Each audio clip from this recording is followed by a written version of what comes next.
Всем привет, меня зовут Артемий. Сегодня я вам расскажу всю историю Murder Mystery 2 и его создателя Никелиса. О Никелисе. 2008 года был зарегистрирован аккаунт Никелиса в Роблоксе. Также у него на тот момент насчитывалось 0 друзей. Он был обычным игроком. Играл все игры, как играют многие роблоксеры.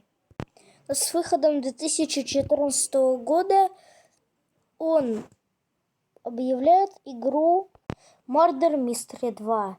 Или, как говорят русские, Загадочное убийство 2.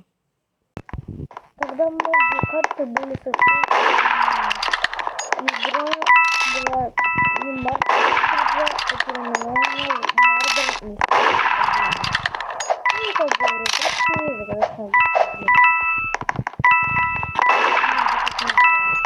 1. Тогда каждая игра называлась Murder Mystery. С большой популярностью игры они набрали очень много игроков, но на данный момент такие игры, как классические воздушные войны, автомобиль, поездка в Гигануб, экспедиция в Антарктиду и еще множество других старых игр. Игра со временем больше теряла популярность. На тот момент, в первые и 11 дни создания игры, существовали только нож по умолчанию и пистолет по умолчанию. К счастью, в 15-й день рождения игры был добавлен первый нож.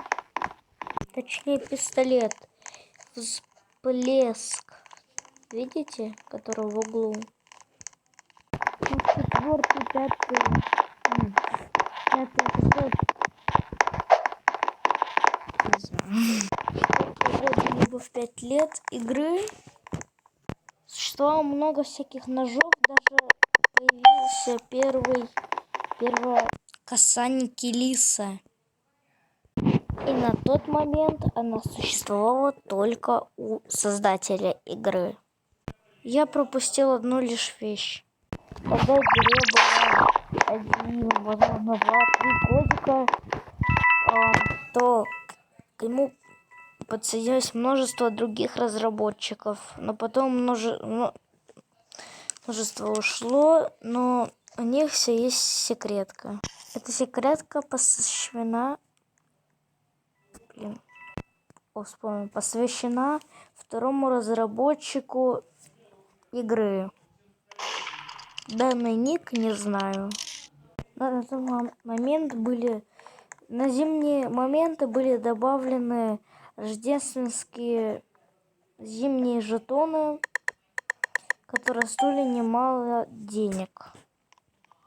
Также существовали еще предметы, которые можно было на тот момент выбить. И если вы это смотрите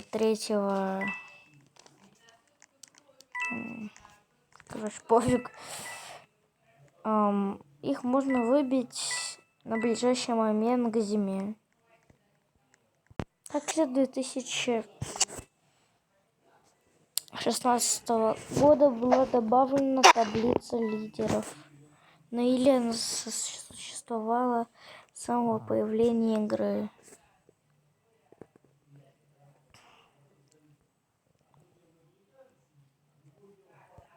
Кстати, в те самые моменты особняк 1 был удален. Эта карта была удалена. В 2021 году игру начали покидать из-за множества читеров, которые нарушали правила честной игры.